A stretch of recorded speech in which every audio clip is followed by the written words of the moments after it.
Hello, everybody. Welcome to a bonus art stream here from MinnMax. I'm Ben Hansen. The huge face. Wait, over here is graphic designer Jeff Wiggins. Hi. Hello, sir. How you doing?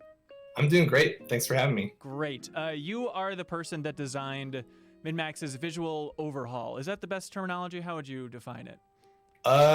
Yeah, I think that works. Rebranding, visuals, yeah, I don't know, a little of everything. Okay, perfect. So the point of this stream is we kind of want to walk through that process, hopefully not too much in the case of like, hey, look how cool we are, but more as an example of like, hey, if you're interested in graphic design, maybe you can learn some things. So if you're in the chat, thank you for joining us in the chat.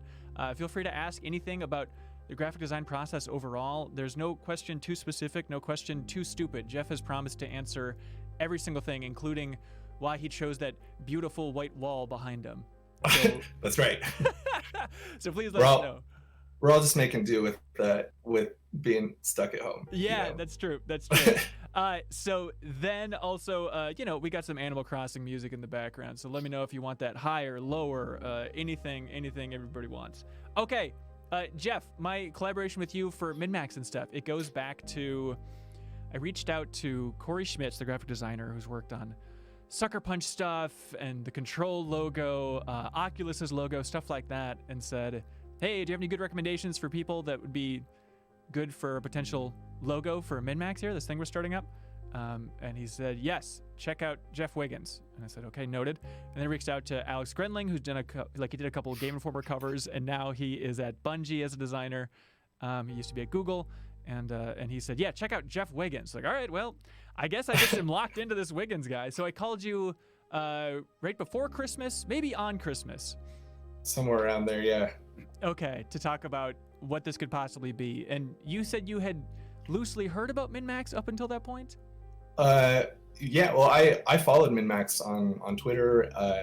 I remember seeing you tweet about like, yeah, we're, once we reach a certain goal on Patreon, we're gonna hire a designer to give us like a new logo and everything. And I was like, oh, that'll be like, I'm interested to see who they get to do that. And so it was really surreal to get that email and that phone call. But yeah. Good. Well, hey, you pulled it off, man. Thanks. It was what, 2 months or so of looking at a lot of M's. Yeah. We'll go through the process and stuff like that, but you have a hot PowerPoint presentation. But before we get to that, what's your background? Where'd you come from? Why is everyone recommending you? Yeah, well, honestly, I think I lucked out with Corey and Alex. They're like, I actually got into graphic design and kind of started taking it seriously as a profession because I found Corey's work, and it kind of blew my mind when I was in college. I started pursuing design in my studies and stuff, and then Alex actually used to stream on Twitch his design process, so I watched those, and so I kind of like those 2 points of contact were like, yeah, I really lucked out there. But yeah, my background is I actually studied English in school. I got into graphic design towards the end of my time in college and started taking some classes here and there that taught basic design principles, and then once I graduated, I worked for a couple tech companies. I'm based in Provo, Utah. This is where I went to school and met my wife, and we live here now. And yeah, so I've been doing design full time professionally for about 5 years now. And yeah, my background is all in tech. So I've done product design, web design, graphic design, iconography, a little illustration, done a little of everying. So yeah, how's it going? Is the freelance life incredibly stressful, carefree? Where are you at on that spectrum? Man, it's a lot. Freelancing is, I feel like that's something I could talk about for a while just by itself. It's like, so I've been freelancing for almost a year, and it's been, at times, it's really liberating because, I do have an office space, but I kind of go into the office when I want to, and I am able to kind of take on the projects that I'm most interested in. But also there's a lot of stress that you don't deal with in a typical in-house design job, like interfacing with clients and trying to kind of demonstrate the value that your work has to people and that sort of thing. It's just it's not like it's not a bad thing. It's just a new skill set that I'm kind of developing because I didn't have to do a lot of that as an in-house designer. Yeah, for sure. Well, hey, Manic here has a hot question for you. He Yeah. says, I have a question. Can you make the logo pop, and can I pay you in exposure? I'll do my best, and no thank you. Do you get that a lot? What's the most like frequent term that people use when asking for design? Do they say pop? Do they say minimalist, clean? What are the keywords that you get a lot from clients? Yeah, I think you got most of them. Okay. I mean, I'm that stuff is funny to me because like I think a lot of designers kind of turn their nose up at those sort of like stereotypes of like clients asking for make the logo bigger or make it pop or whatever. But like I don't really expect people who don't do graphic design, I don't really expect them to like have all the terminology down or whatever. So, yeah. You're very generous. You're not too judgy. Yeah, you can say make the logo pop. It's fine with me. It's my job to make you think that it pops, I guess. Yeah. I don't know. All right, that's true. All right, you want to boot up this slideshow? Yeah, let's hop in here. Let's see. Are we gonna be like walking through chronologically, like your process? Is that how this is gonna work? Yeah, and specifically, okay. Is it going? No, you had it a second ago. Go back to what it was. If you pressed a button twice, that was your fatal flaw. Oh no. Okay, let's try this again. I tried to go full screen, and I think that might. Oh yeah. So turn the video on. There we go. Okay. Cool. Okay. I just won't go full screen then. So I was thinking I would talk about my process and specifically about MinnMax, since I think people are probably interested in seeing some of the logos we didn't go with and kind of why we went in the direction we did and that sort of thing. Yeah, for sure. But yeah, if you ever want to talk about anything more general or stuff that doesn't relate to this, like just let me know.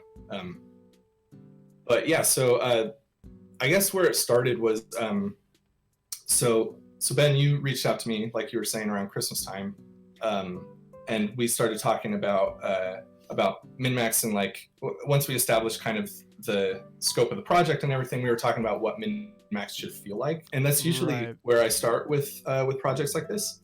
So so this was the mood board that I put together. I'm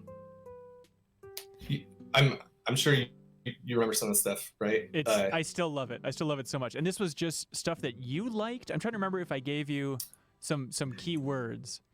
I think so. I literally just grabbed this from one of the presentations I did. So I tried to keep this like as authentic to what the actual process was as possible. Okay, so nice. This is literally a page that I sent to Ben in an email in a PDF.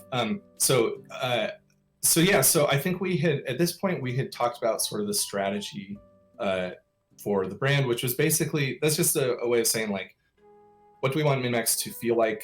What do we want people to kind of feel when they see MinnMax's stuff?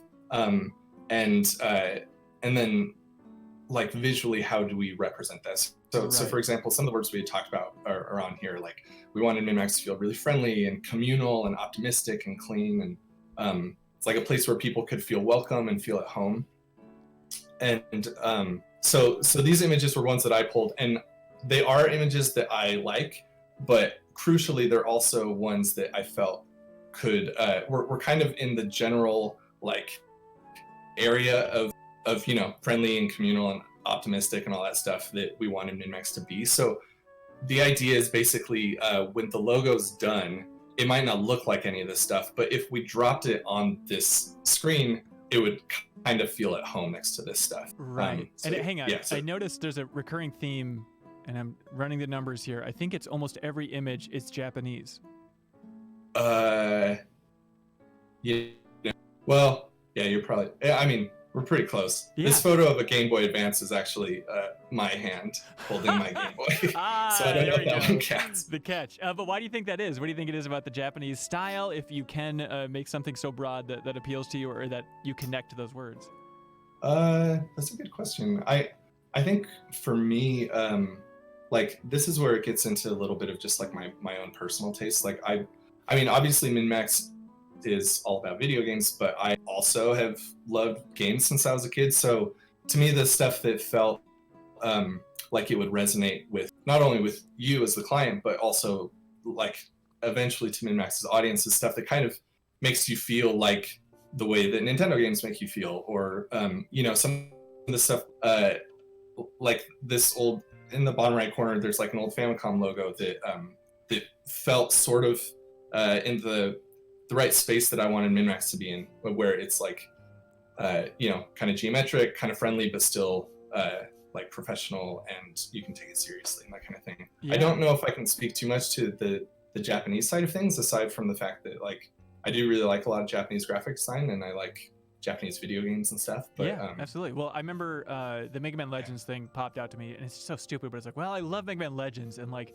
in terms of just a style, like that feels like what I want MinnMax to be, is just boil down the essence of Mega Man Legends into a simple logo. That was your job. Yeah, which is surprisingly hard to do. Yes, but, yes. That's the goal. Yeah. So there are a couple more images for what it's worth. So yeah, so like I was saying a second ago, the idea is just like, if we put the finished logo on here, it should just kind of feel like it belongs. It doesn't necessarily need to look exactly like this stuff, but yeah, it's just like a good starting point. Yeah, for sure. And I'm trying to remember. Oh yeah, so it's the Splatoon 2 stuff in the lower right. That was one of those like, what an odd thing to throw in there, but like the fake branding for the companies within the world of Splatoon. Like, what a perfect reference point for just good, clean design.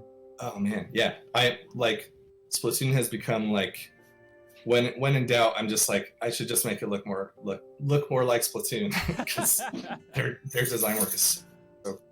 Yeah, I'm curious what you think about the design in Animal Crossing New Horizons, because in our game club, a lot of people wrote in actually talking about how much they love the graphic design of the Nook phone in particular and the UI in there.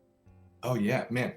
I mean, that's like, the graphic design itself is awesome in that game, but I think one of the reasons it works so well is because everything else is so good too. Like the interface is like perfectly in line with the visuals of the game, you know, like the environment art and your character and stuff. Yeah. And then like the way that the interface sounds, like all the little pops and all that stuff, it's so nice. And the vibrations too is such a subtle thing. But anyways, okay, Animal Crossing is great. We know that. Okay, back to the project here.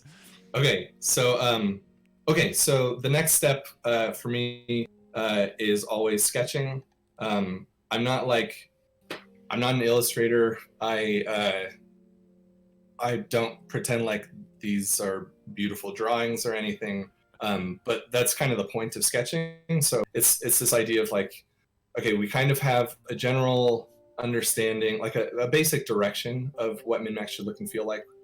We don't know exactly what the logo is going to be like. We've sort of pointed ourselves in a direction that we're going in. So then I go to the sketchbook, because it's just easy to very quickly get ideas out, and it's a good way of getting through bad ideas too. Like, a lot of these are not, even if you polish them a lot, might not be great logos, but they're like little things that you can kind of key off to, like, there might be something in there, you know. This is just like the basic exploration phase. Right. And I don't know how much, if this even affected your process. Remember, I was trying to message early on to you just that idea that, you know, being in a cousin field, I guess I would call it, that's a terrible terminology, but like with video production, I was just trying to emphasize, like, I won't judge you if you send over, you know, something scribbled on a napkin. Like, I know that the logo will not look like this. So the earlier you can send the roughest ideas over here, the better. Yeah, which was that was like really freeing for me, because sending over sketches to clients can be a little dicey, because like they might be expecting a finished logo and you send them like chicken scratches and they're like, what is this? So working with someone who's like aware of the creative process and kind of how it works is that's a huge help. And actually I hadn't noticed this until right now, but I don't know if you can see my mouse cursor or not, but yeah, like this logo in the bottom left corner of the right notebook is like pretty close to what the finished logo actually ended up being. Yeah. And if you can tell as well from what you're obsessed with is the letter M, you're like, I cannot let this go. Yeah, and I think, let me see, I have another page of sketches. This was, so there was a lot of stacked M's. That was kind of the first motif that I really grabbed onto. And then I think the second notebook was, once we had talked about a little later, you had mentioned, let's do something that focuses focuses on the theme of communal improvement, which is much harder to draw than the letter M. It turns out. Yeah. Well, that was the thing. Is like, yeah, it was so many M's, and I'm like, man, maybe it's just because I went to the University of Minnesota, but I just can't disconnect it from that logo in a way. And so then, and also, you know, when we gave like the big bullet point list of all the key words, I was like, you know what? I think it's cluttering it. Just communal improvement, and try experimenting without the M's for a while. Like, just focus in on those two things. But hey, Flaming Queso here in the chat, he says, is the brainstorming process harder than the actual designing itself? I feel like I'd have a hard time with the high-level planning of if you could go anywhere, what the hell do you do? Interesting. Yeah. It just depends. I mean, like, so for me, the brainstorming process is, that part of it is a lot of fun for me because I have like a Tumblr that I collect images on of just just things that I think look cool or could possibly inspire like kind of a mood of a future design project.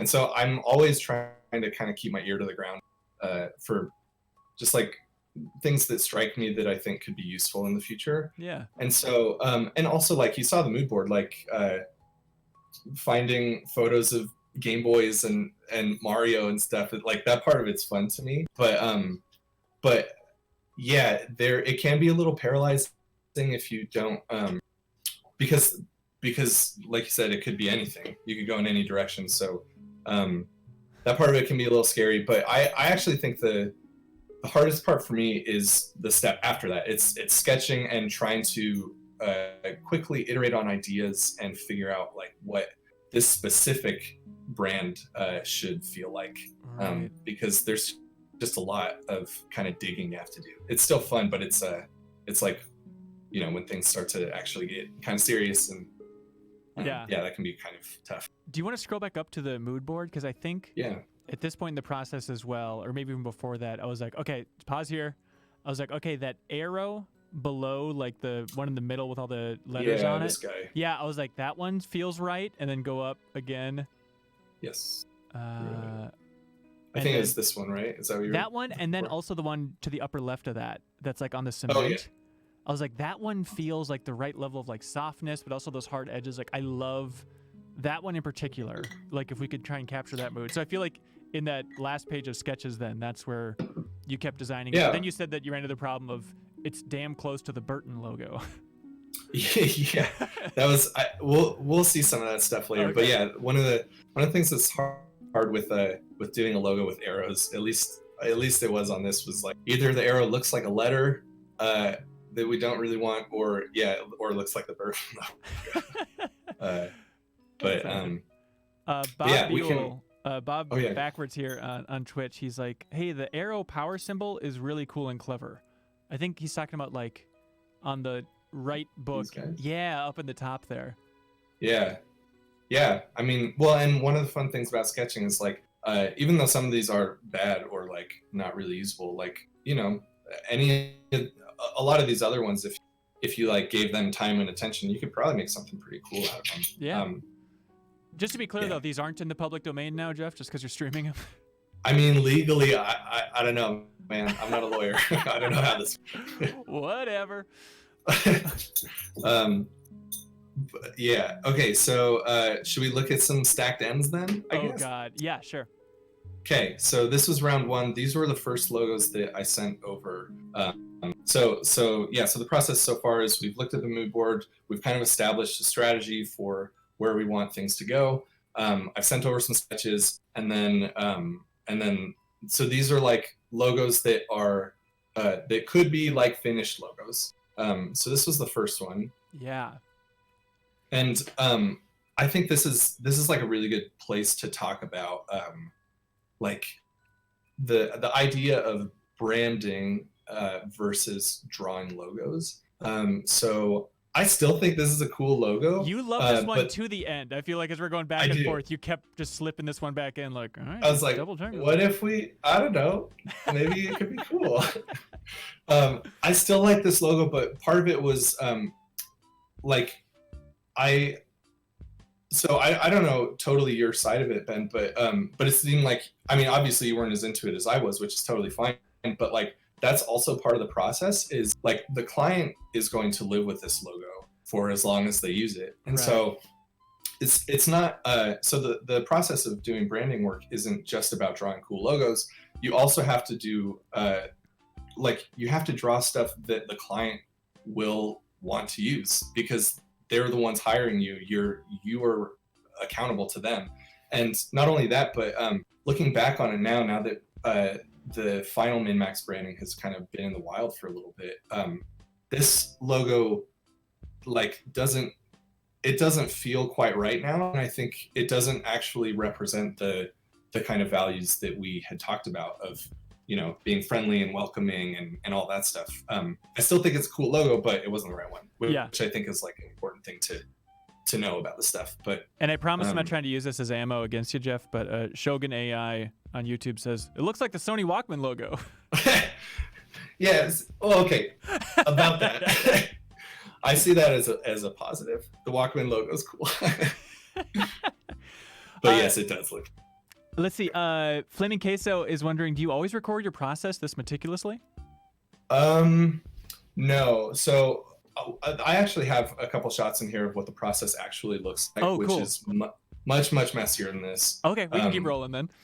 Yeah, but I will say, like I said, with the mood board, like this is also literally something I sent to Ben in a PDF. And so like I do try to, when working with clients, I try to present the work as well as I can, because you never know, like if you had fallen in love with this logo, like we'd be, you know, it's like, all right, we're ready to go. Like this hopefully sells it as well as it can, you know? Yeah. So, so what I always do, so this is just like really early stuff. If we took this logo and applied different colors to it, like you can see already, like some of this stuff makes you feel a lot differently. Like if you did black on this like bright kind of cyan color, that feels a lot different than if you have something that feels a little bit more playful or colorful. Right. And then I always, when sending stuff over to clients, I always try to show work in content. So putting the logo on a t-shirt is like a very quick way of making it feel a little bit more real. I think it's a huge thing. It helps a lot. Yeah. And it's a really valuable skill as a designer to try to like meet your client halfway, because if I look at a logo in Illustrator or just like floating in a PDF or something, it's like I might be able to picture it on a t-shirt, but it's important to actually show it so that the client isn't having to like imagine what this would look like. But yeah, it's like a quick way of making this feel like, okay, this is like a real thing that could exist. It's a little easier to visualize. Yeah. And then I also did these quick mock-ups of like, okay, if we picked this typeface and wrote a MinnMaxy thing out in it and put the logo there, like how does that feel? Does that like kind of get at where we're trying to go? Yeah. Yeah, so that was that first logo. Then I've got a couple other ones. We can move a little quicker through these ones. That's cool. But these were sort of, like we were saying before, these are kind of variations on a theme. In the beginning of this process, I thought the two M's, like Min and Max, that was like a really immediately kind of catchy idea to me. And so I was trying to figure out different ways to represent the two M's visually so that it would be interesting and kind of suggest different things. So like I said, I still think this is a cool logo, but it wasn't the right one. Yeah, I think I like that one more than the first kind of more molecular one and stuff. But yeah. But then I think and this is probably a nightmare for you, but it's really tough to do this by yourself on my end to like judge it, because it's like, oh man, what do I like? I don't know. And I'm sure it's a nightmare for you, but you know, every once in a while I'd like show it to somebody, just like, hey, what's your gut reaction to these? And someone with this one, they're like, it's like a water company. It's not you. Oh, I was like, oh, okay. Yeah. All right, that helps. I mean, that's like, yeah, there's so much going on there just with the way that people respond to logos is it's, yeah, you can never predict it, and not everyone's gonna like every logo, and that's okay. But also, like, it was interesting to hear you talk about the University of Minnesota, and like I would never make that association with the letter M, but you know, that's just kind of how it goes. Like the logos go live in the world, and we respond to them differently. Yeah, Flaming Queso is wondering, how do you handle accidental copyright infringement as a graphic designer? How often does that happen? Of like, oh crap, is this close to something? I haven't run into anything like that yet. I've also, it's worth repeating that like I've only been freelancing full time for a year, so I have done other freelance jobs and I've done design work for a long time, but yeah, I haven't run into that yet. I hope I don't. But, yeah, I mean, I think it's worth remembering that like all of this stuff has been done before. Like I'm sure we could find a logo that looks just like this one or very close to it somewhere. Yeah. That doesn't necessarily mean that like all designers are plagiarists or anything. It just means that if you're doing this kind of work, you know, you're drawing shapes on a grid. It's like somebody somewhere has probably tried to solve a similar problem and made something similar to you. It's just kind of how it goes sometimes. But that, you know, anyway, copyright law is a whole thing. I'm not an expert. Yeah. But, what do you? yeah. Trying not to go on too many tangents, but I saw this YouTube ad the other day, and I was like, you know, this is compelling. I'm gonna watch this whole thing, and it was for that like logo design. Was it Kicks or Quicks or whatever the hell? Do you know about this? No.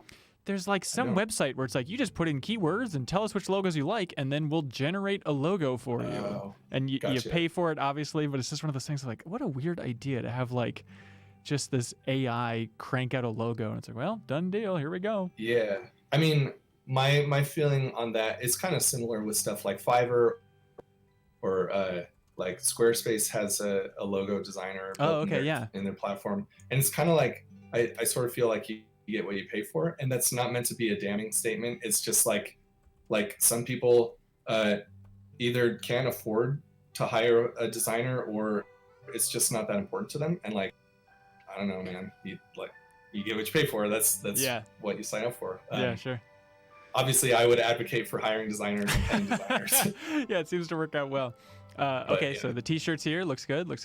Yeah. So one other thing I slipped in here was just like I made these sample YouTube thumbnails. It's still that idea of like, okay, how can we with very little, right? We don't have a color palette. We don't have any typefaces chosen. How can we make this look like a real thing? Mm-hmm. And so it's like, okay, MinnMax makes YouTube videos. How might that look in the real world? And it's so weird where it's like seeing the logo originally, I'm like, well, I don't know about this one. And then I see it on YouTube like this, and it's like, actually, I kind of like this. You know, like it's weird how it changes your perception just seeing it in different contexts. Totally. And actually one of the things that kind of killed that first logo I showed, the one that looks like the Walkman logo, one of the things that killed that even for me was that once I started kind of playing around with it and trying to apply it in some places, I was like, oh, this actually doesn't work as well as I wanted. And that's kind of one of the most important things that a logo can do is just do its job. Like when you drop the logo onto an invoice or in the corner of a YouTube video or on a t-shirt, like hopefully it should just kind of work, you know? Yeah. That's the goal anyway. Call Tire on Twitch is asking a nice broad question for you. What's your favorite logo designed by somebody else? Oh man. Logo of all time, I guess. Oh gosh. I don't know. That is an impossible question. Yeah, it's true. It's probably some Nintendo stuff, right? Yeah, probably. Man, I'm gonna think of the perfect answer as soon as this call is over. I'm sure. That's fine. I remember I asked Corey Schmitz that because I did an interview with him back at Game Informer, and he was saying like his favorite bit of graphic design in games was the menus from Metal Gear Solid 2, which is like what a weird specific thing, but I guess just like that tight kind of flattened. Yeah, I don't even know exactly how you describe it, but it's like I never would have thought of that. Man, Metal Gear Solid that's like some top 3 like menu sounds in a game. Maybe the sound guys at home. Yeah, I think so. Man, the little beeps they have in there, so good. Yeah, for sure. Yeah, I'll maybe come back to me on that one. Okay, all right. I slipped this slide in here to show a little bit more of the process. Just to kind of so even here, I'm still kind of just showing like finished logos, but if you can follow this crazy diagram, this started as like this really like blocky hard edge M, And then I did the stacked ends thing and was like playing with the widths of the strokes a little bit, like over here. And then when I changed those, those hard edges into curves, it was like, oh, something kind of interesting is happening. You get this sort of wave effect. And so I, of course, was like, I really like the wave effect. What if I did that a bunch of times and it's a little too much? And then, you can kind of see how simplifying it made it a lot stronger. And then I don't know how easily you can tell here, but the difference between this one and this one is mostly just these little subtle little like wings on the side that make it feel a little bit more like on the ground kind of. So that's a little glimpse into the process. It's a lot of trial and error, and it's one of the most fun parts about the job is just sort of exploring. It's like because really interesting things happen just as you're iterating on ideas here. So that was kind of the history behind that one. And then this was the last one in round one. I sent these 3 logos over first. And so even though they're all still doing the stacked M thing, I was trying to do it in different ways. So this one, I think you used the word molecular before, but this is like super molecular. Molecular, yeah. Yeah. And again, this is another one. Still think it's a cool logo. It could use some work or whatever, but yeah, it wasn't the right one. Yeah, it's like, oh, it's cool. It gets like the network angle if you want to, about like, okay, when we talk about communal improvement, I guess it's about kind of connecting different nodes, which I guess if you overthink it, maybe. Yeah, and that's one of the things that's tough about this sort of thing. It's like representing communal improvement in a logo is it's hard to do, period, but it's especially hard to do without it feeling kind of cliche or tacky, that kind of thing. Right. But like, I think that like, because the 2 M's would like take precedent over the idea of connecting things, like maybe I think you could get away with it. It's a little more subtle here, but yeah. So that's this one. Next I have some of the early like word marks that I did. Ooh, yeah.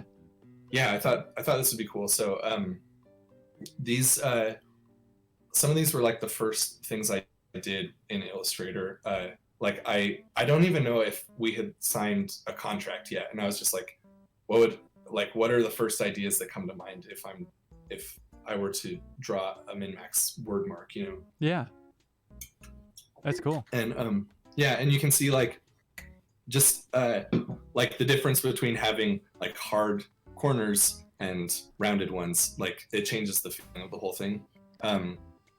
I think I have like a full screen one here. This is like a totally different direction that it could have gone in. This yeah, feels, I could have absolutely loved that. Yeah.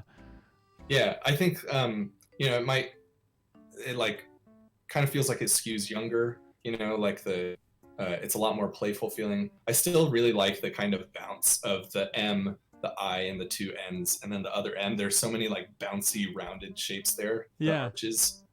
It's kind of fun, but yeah. I was it's a very simple thing, but I was interested in just basics here of that you always design in black and white and then you add color later, because you said it just gets too complicated if you're trying to design a logo or even the word mark and getting colors in at that early stage. Yeah, I'm glad you brought that up. I meant to mention that. So I always start in black and white. It's a way of focusing on the form of the logo, and just like color is super important, but I usually leave it till the end of the process just because it can be distracting. And if a logo looks good in black and white, it should look good in color too.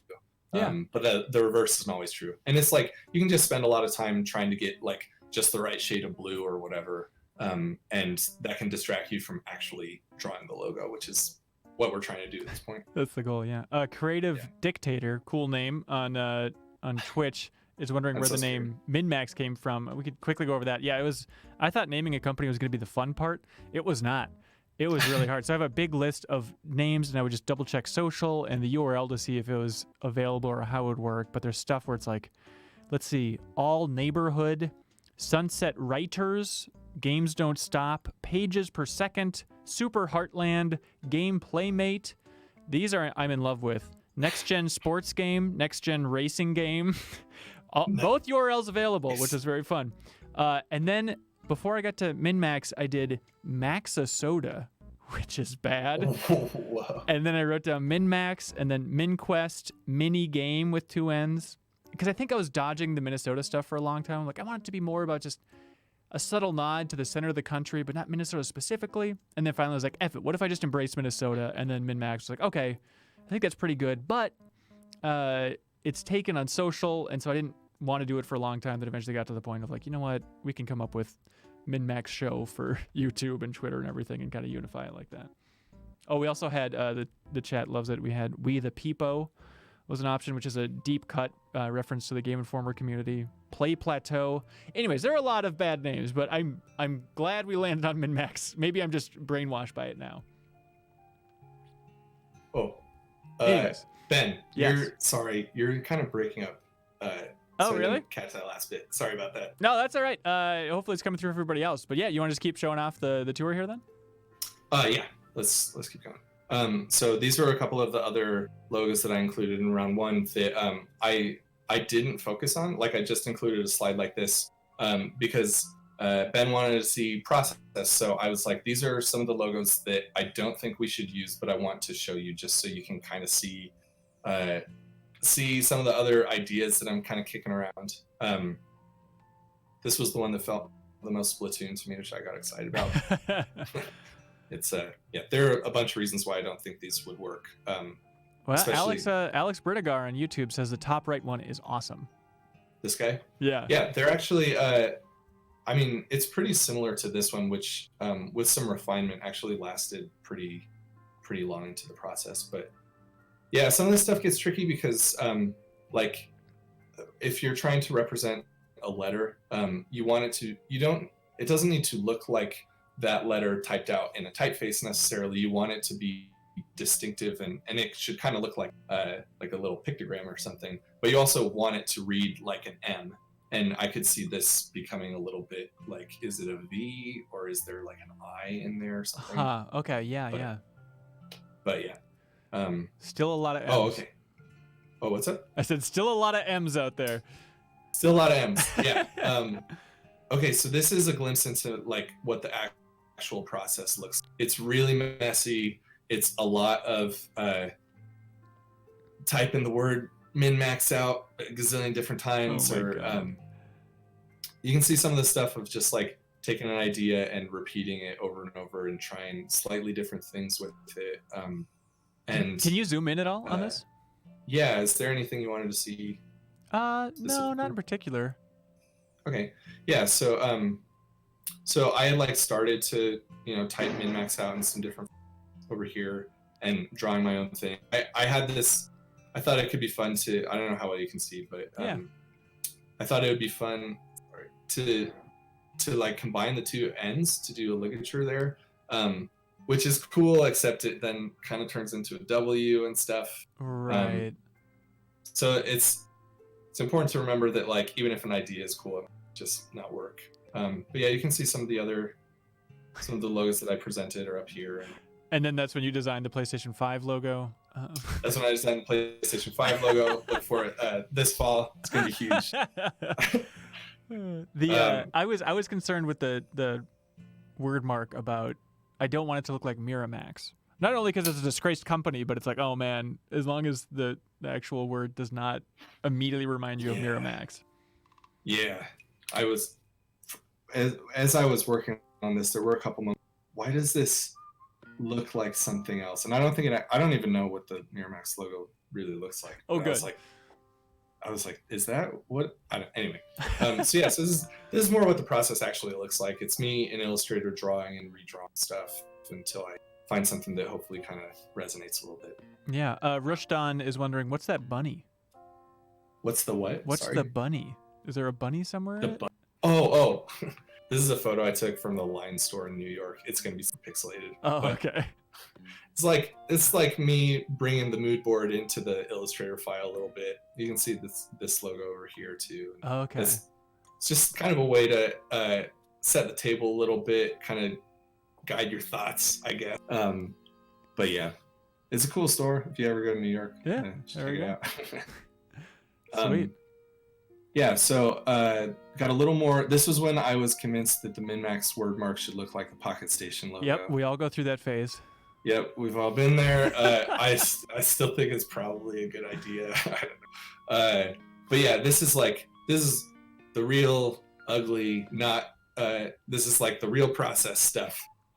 So I was like, I started with like, I thought that Wordmark was like a good blend of kind of the playfulness and the seriousness that I was trying to represent in MinnMax. Yeah. So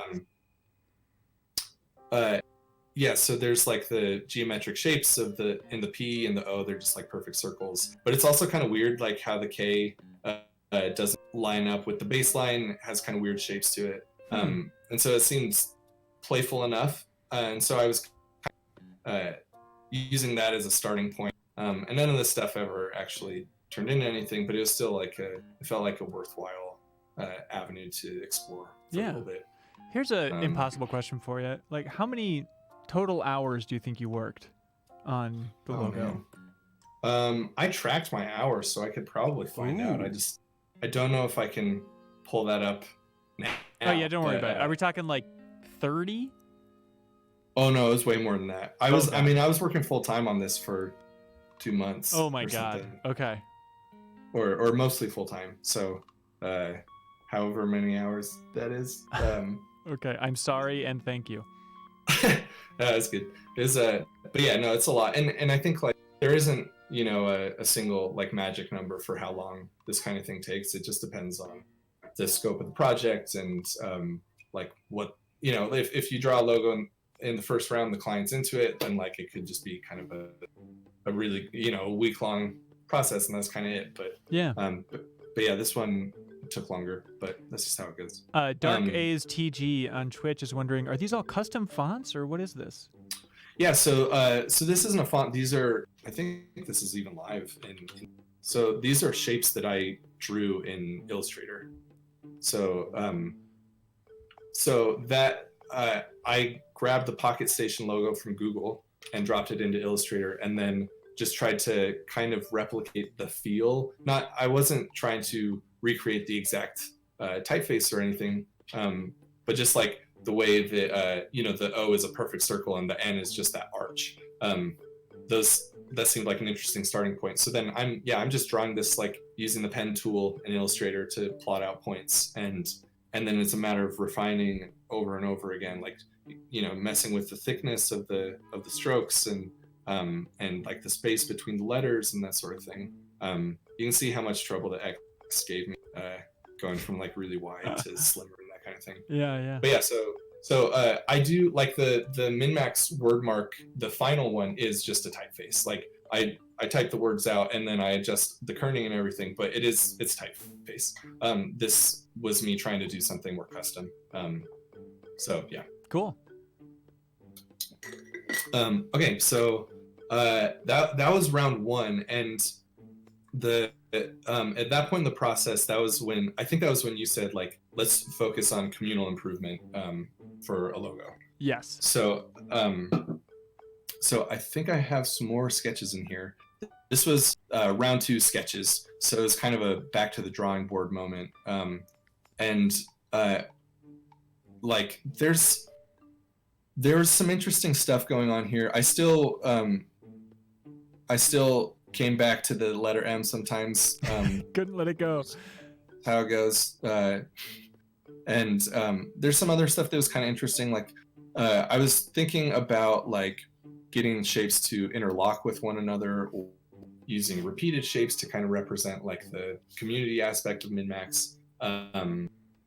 And this is another case where like over here on the right side, this is just the right side of it is like we kind of have the final logo, but it's backwards, but it's kind of there.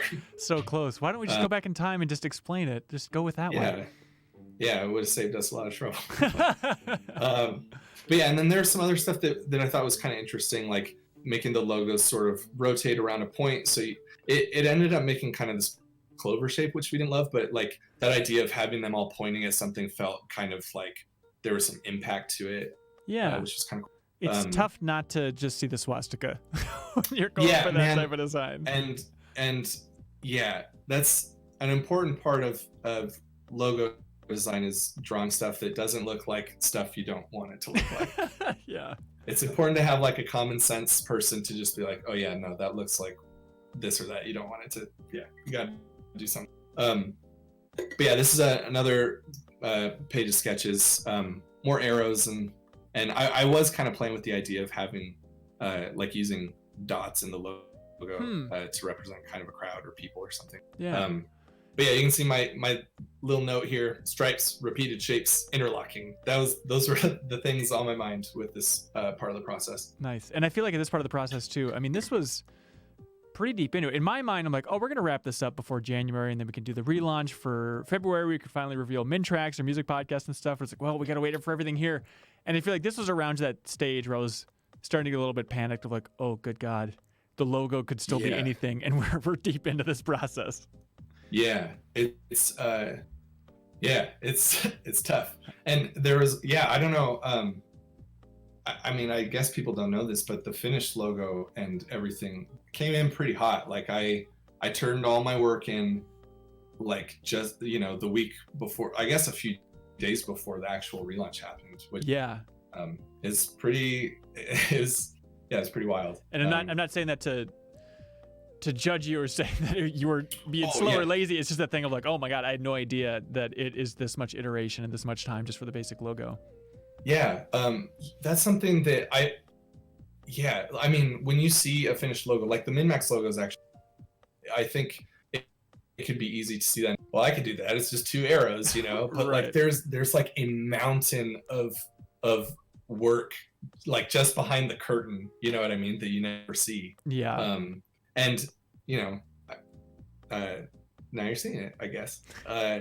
So here we go. This is a little. Yeah, I want to show a little of the process that led to the actual final logo, because I had forgotten about this, but we got to the logo in round 2 round 2 of 5 or 6 or something. I don't know, but actually, like fairly early on, I drew. So you can kind of see up in the top left, I was trying to do just like a single upward pointing arrow and seeing if there was some sort of interesting way to tweak it so it would feel a little bit more distinct or like recognizable as a logo. And it turned out that actually just straightening out and making it really blocky felt really good. And then also this idea emerged of like, what if the arrows, instead of just pointing up representing communal improvement, what if it was kind of like a symbolic representation of the words MinnMax, right? The going down, going up. It's like a very, when saying it out loud, it feels kind of silly or dumb to me, but like when you see it, it feels like it's got a good little punch to it, Yeah. And that was the first, this was the first logo at this point in the process where I was like, okay, this might actually be something. I put it on a yellow background and I thought this was cool. And yeah, so this was, but you can see like, even once I got there was still a bunch of other iterations I tried. Like, okay, what if, because I was a little nervous about it being really wide. A lot of times you want logos to feel like they have some symmetry to them. So like the closer you can get to kind of a square or a circle, this isn't like a hard and fast rule, but like if you can make it feel like it fits nicely in a square or circle, like it'll probably work in most contexts, if there's some symmetry to it. So okay, what if we had like all the arrows pointing in, but then you have one arrow pointing out to, that's like the improvement kind of idea. Or what if you doubled it and had 2 down, 2 up, that kind of thing. Yeah. And it ended up, like, I don't dislike these, but it ends up being like a bit much. It kind of gets in the way of just the simplicity of the down up idea. Yeah. But yeah, like I did, like, this was kind of a silly thing, like having arrows in the negative space. Ooh, I don't even know if I paid attention to that one before. That's interesting. Yeah, it's like a fun idea that I don't think actually works, but it's kind of cool. I don't know. Yeah. This is when things got, like you just try to make it really weird, and it's like, okay, this actually turned into something that I'm going to show in a minute. But yeah, like this sort of infinity symbol was kind of interesting. And actually looking at this page again, like the upper left. Let's go back and just do this. Like that little, just kind of like, it looks like kind of the corner of the page is folded up. Like, yeah, below that. Like, yeah. I like those. Yeah. I mean, they're nice. Yeah. Yeah. Great. Let's go with it, Jeff. Let's go back. All right. I'll fire up Illustrator here. Yeah. So I'll just keep us moving. Yeah. But yeah, so this was the logo as I sent it to Ben, and this is the one we ultimately went with. It has changed a little bit in like pretty subtle ways, like I don't know how well you can see this stuff, but so right now, like the stem of the arrow is the exact same width as the arrowhead, I guess. Yeah. That's what you'd call it. Right. Like these strokes, they're all the same width, but optically, since these are on a diagonal, they look a little bit skinnier than these. So like, I made like really subtle little changes to that down the road to make this all feel more balanced. But this is the basic logo, and yeah, it's like this is some of the stuff I sent over. So it's like, okay, if we went for like black on yellow, that already like changes the feeling a lot, and you can kind of see like where this could go, you know. Yeah. The other thing, I think at this point, this is probably a good place to talk about the color orange, because I was also pretty nervous about using orange. I thought like MinnMax has two things right now in its like back pocket for its branding, which is like the logo that you were using, and then like that color green. And so I was thinking this whole time, MinnMax could be any color, but it should probably be some kind of green. And I think at this point, Ben, you had talked about how you were kind of warming up to using orange for the branding. Yeah, and I think, I feel like I was trying to reiterate, like, I have no attachment to green. If you came into this project cold and there was nothing, what would you make? Because I love that dark green for like an earthy, homey feel. But even when I was trying to pick that, I remember people were telling me like, I don't know. And I remember Dan Reichert said that it looked like a eco-friendly paper plate company. It's like, yeah, that's very fair. But then I think with the orange, it was specifically you sent a picture of a Game Boy Advance game box that was orange. Yeah, it was like it was a photo I saw on Instagram of it was a Japanese copy of the Game Boy Advance game. I can't. Was it Final Fight? I think it was a Final Fight game, and it had like it had an orange frame to it. It actually looks just like the frame that we use on MinnMax's YouTube videos now. Right. You have the orange frame and then this little kind of jagged cutout. And so that was, and I think I had put that, I'd sent a screenshot over and was like, hey, this frame idea could be kind of interesting, and not intending at all to like, I just made it orange because that was the color of the box that I was looking at. And then that ended up like being a huge integral part of the branding, which is kind of funny. Yeah, I never could have guessed orange. I'm sure other people maybe recommended orange earlier on. They're like, oh, you need a bright, uplifting color. I'm like, I don't know. But it's like, oh yeah, I do like orange. Going back through my history, like I have some fond memories of orange things. And plus, looking at the podcast set now, it's like, oh, we have the orange Pikachu skateboard over there, and we have the orange Charizard on top of the TV. I feel like it was subtly seeping in. It was meant to be. Well, and one thing for me that I appreciated about going with orange was that like, I feel like I like that the logo we went with has like it's cool, like it has kind of a sleekness to it, and I think that using the orange kind of turns up the playfulness a little without like losing that kind of like cool modern feeling to it. Right. So I think it worked out nicely. It was just, well, and I found out later after live, I was looking at some of the people talking in Discord, and I guess the green actually wasn't that popular, or as popular as I thought it was. That was my call. I'll take the hit for that one. I mean, no hate, no disrespect. I was just like clinging to the green, like it's got to be green, and then I found out like people don't actually have the attachment to this that I thought they did. Some people do, and we still have the old merch up, which is fun. There's still some people that bought the old merch after all the new merch went live in our store as well, so it's fun to see. Oh, nice. Yeah. Cool. Is this the last slide, or there's more? There's a lot more. Oh my god, we can get flying. I got actually something coming up soon, but if you just want to roll through the rest here. Yeah, let's go for it. I'll pick things up. So this was like early type tests of like, this was me trying to like expand sort of the surface area of the brand. Like if we use kind of a condensed typeface, how does that feel versus these like really wide kind of kind of wacky typefaces. And yeah, with typography, it was That's not happening, by the way, yet. The Mega Oh, Man yeah. Legends game club. Oh yeah, sorry, no promises. This is all pure mock-up. Yeah. This was me like subtly being like, what did in Mega Man Legends Game Club? I don't know, that could be interesting. It would be fun. Yeah, so but this is me doing some type tests of like because the typography is going to have a huge impact on what the brand actually feels like, at least as much as the logo does. Yeah. And so so this is me showing like we could go really far in one direction or another, and ultimately we didn't go in either of these directions, but it was still good to say like this is where it could go. Yeah. Is there stuff you want to see specifically, Ben? No, Because I think just keep rolling through all the slides. I think it's okay, cool. I'll just pick up the pace a little bit, but sure. But yeah, it was the same things. Like, let's drop it on some t-shirts. I think we had talked about like doing orange to this point, so this is kind of what that could look like. Yeah. And yeah, like already it was starting to feel like pretty good. I don't know. It was I appreciated how it wasn't like a logo that kind of screams at you, but it feels like confident and pretty cool, and the orange makes it feel, you know, playful and fun. So when you first sent, or I think when we just like locked in the logo, I started like animating it in the intro and was like trying to emphasize, okay, if both arrows are pointing straight up, it kind of looks like M's. And it's interesting. I've actually seen a number of people with the logo reveal saying like, oh, it's like two M's. That's subtle. But you weren't thinking that, were you?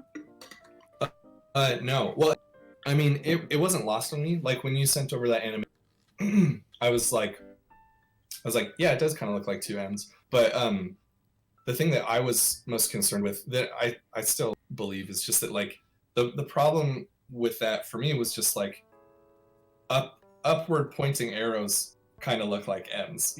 You know, like it's like in my mind it's so subtle as to be like I don't really see it so much. I don't fault anyone for seeing it, but yeah, that wasn't my intention. Okay. Hey, it works. Also, somebody was also saying that you can talk about MinnMax being downright upright. Was that ever a consideration in your mind? No, but I like it. Okay, great. That works.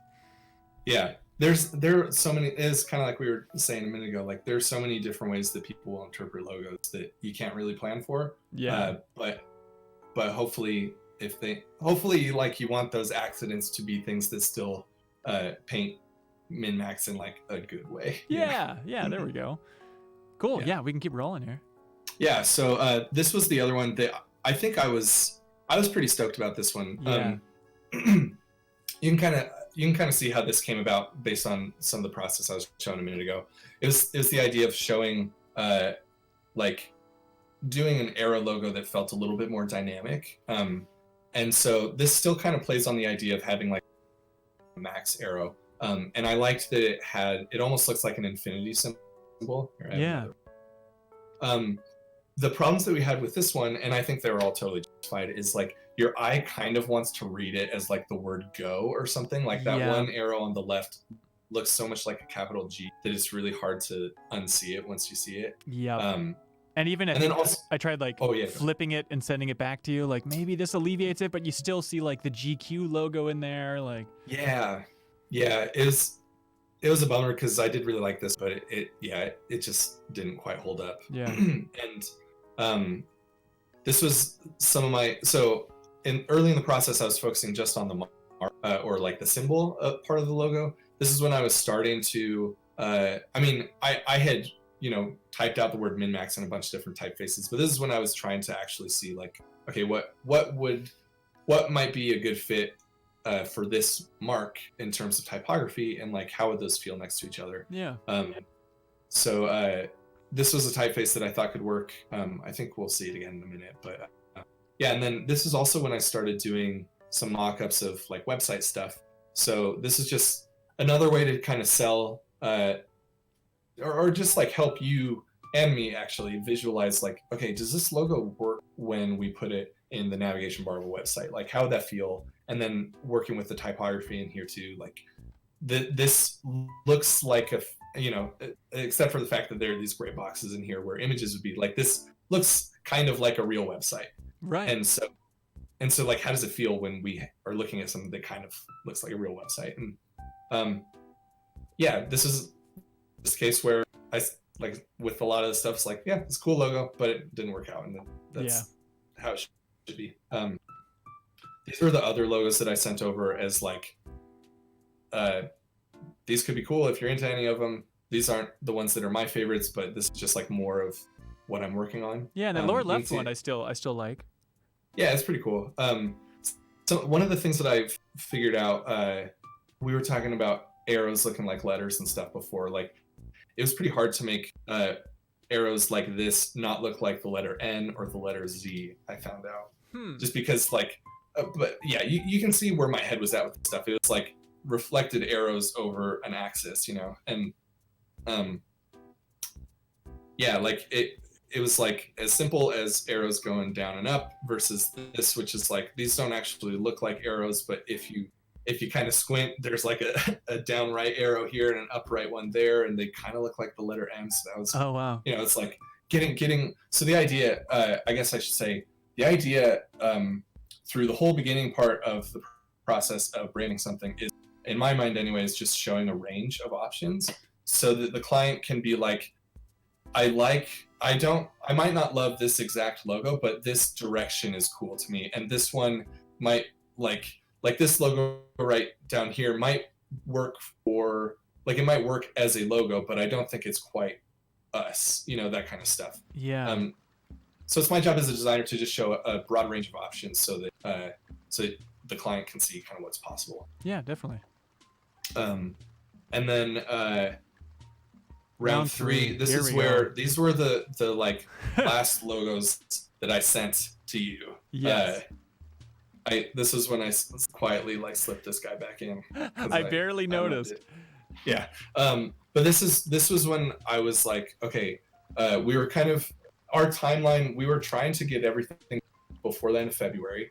And I don't remember exactly when this was, but it was like, I guess just so people know, like, I wasn't hired just to draw a logo. I was also going to be working on like YouTube thumbnails and podcast art, and not only that, but even just to do the logo, it's like we got to figure out a color palette. We got to pick typography, that kind of stuff. And so I was trying to present fewer options that I felt were all like distinct from one another, that could be like final logos. Right. And so if any of these was one that really resonated with you, Ben, it was like, okay, let's go with that one and not look back. That was kind of where I was at with stuff. Yes. And then ironically, we didn't go with any of these. We went for. Yeah, I'm trying to remember. Did I just dig back through, or did you dig through? I'm trying to remember where the arrows revive themselves. As I recall, I think I could be wrong about this, but I want to say you showed it to the other MinnMax hosts and other MinnMax people, and the idea that people seemed universally to come back to was the two arrows. Yeah. I chose my favorites out, I think, these last couple rounds, and shipped them over and just said in Slack, like, hey, give a thumbs up on the ones you like.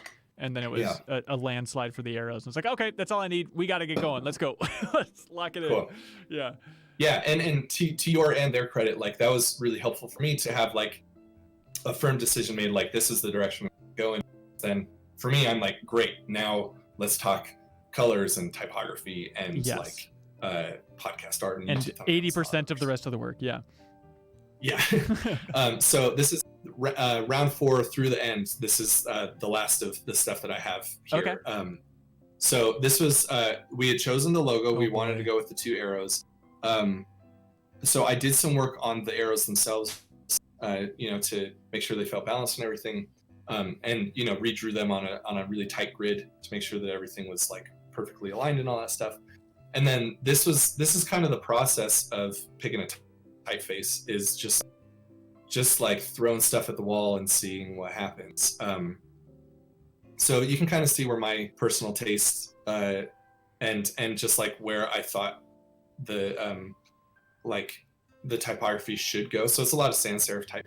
Some of these have little quirks to them, like these M's have these like sharp edges or sharp corners. Yeah, kind of like one of those logo options. Yeah, and it felt kind of appropriate.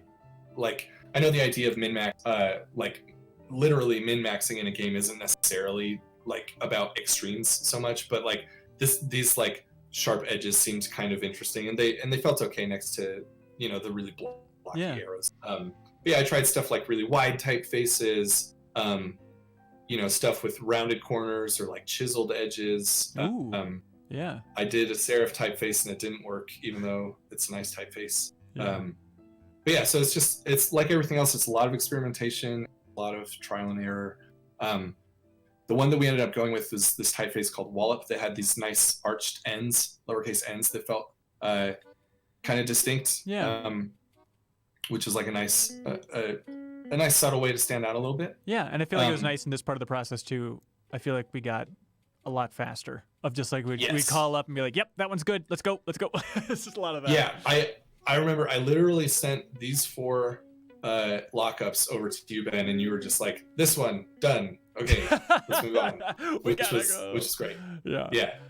So at this point, yeah, we were moving pretty fast, but it felt like things were like stuff is starting to come together. Like the brand was kind of starting to emerge, which was really exciting. And then yeah, so we're getting up towards the end here. So this is like the direction that I thought the color should go in. Yeah. Like I was saying a minute ago, I kind of thought that we needed to commit to the green, which was like all credit to you, Ben, for like, you know, stamping that out. And like brief pause, like I think that's an important thing for any designer. Like it's important to remember, like, you work for the client and you can do your best to present like ideas that you think are good, and they might be good, but it's also important to respect that the client knows their business better than you do, and like, you know, if like they will have insight into stuff like color that you won't, and it's important to listen as much as to like give your like expertise or your opinion, you know. Yeah, definitely. Well, hey Jeff, speaking of expertise, I do have another recording that I'm going to guest on coming up soon, so if we could really fly through the rest, that'd be great. Totally, let's do it. So this was the colors were just like, let's put the logo in a bunch of different colors and kind of see what feels right. And we kept coming back to the color orange. So then I went really deep on the orange and tried to see like what was working.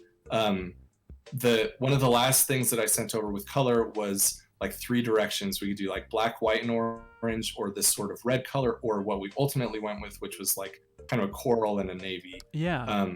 The navy was one of those additions that like I hadn't thought of, but like seeing the navy and orange, I'm like, yes, that's exactly what I want. And I think it's that a friend of mine had a T-shirt that were those colors in high school that I really liked. I think that's why I'm so connected to that. Yeah, it worked out really well. And so this was basically what the logo looks like, the finished logo in the colors we went with. Yeah. And then this was it with the Wordmark kerned and everything on a dark background. So this is kind of how we arrived at this point. And then the rest of the slides that I have, they're actually all in my portfolio. So you can see it all there, but it's just like, I picked a typeface. It's called Graphic, and it represented MinnMax really nicely. It's good in body copy. It's good for headlines. Yeah, we tested the logo by dropping like potential YouTube thumbnails, and it feels pretty good, like on all of them. Regardless of whether you're looking at Animal Crossing or of us, like the logo feels kind of at home there, which was really like a huge win. It's just more mock-up stuff. So and this is this is pure mock-up. Like, it'd be fun to overhaul the website at some point. It's pretty simple right now. I'm sure you're disgusted by it, but yeah, this is just kind of abstract stuff.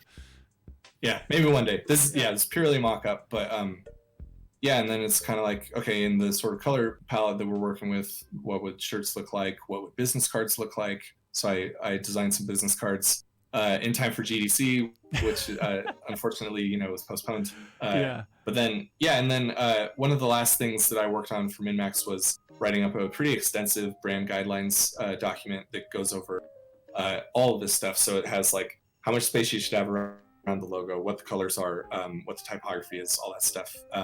And yeah, I think that's it. This is the logo. Awesome. Hey, good job. And then the grand finale was, it's all coming from support from the folks that support us on Patreon, and then it was fun to finally reveal it to them. And people really loved it. I don't know. Hopefully, a lot of that warmth was sent your way, or you eventually found it. Yeah, I was actually really scared of how I had like stage fright. I was nervous about how people were going to receive it. When I hopped on the MinnMax Discord, I was blown away. Like, people are so nice on there, and they had a lot of kind words to say, which I really appreciated. It was awesome. Oh, good. Well, hey, do you want to give yourself a plug? Where should people go if they want to learn more about you? Yeah, so you can follow me on Twitter. I'm at JeffWiggins_. And my portfolio is at jeffwiggins.co. So you can see I have the MinnMax kind of case study on there. You can see all that stuff. You can see more of my work. I also run a tiny graphic design studio. It's just me. It's called Maridia, MARIDIA.co. I sell lated posters and enamel pins. So yeah, you can find my work there. Yeah. Well, fantastic. Everyone's saying, great job, Jeff. Great job, Jeff. This was awesome. Round of applause. I have several shirts now with this logo, which that's got to be the weird thing, is like seeing the logo on all that merch now going out there. Yeah, it's wild. It's been really thrilling. It's super cool. Sweet. I'll definitely put links in the show and stuff like that. But if you enjoyed this look behind the scenes and you're not a supporter, thank you for sticking with us and checking it out. You can go to patreon.com/MinnMax2Ns and support us in any tier, and then you can enter that wonderful Discord that Jeff is so flattered by. Yeah. Sweet. All right. Thanks so much for your time and your effort, Jeff. Thank you. Yeah. Cool. All right. Thanks take care of yourself. Absolutely. Thanks for watching, everybody. We'll see you next time. Bye.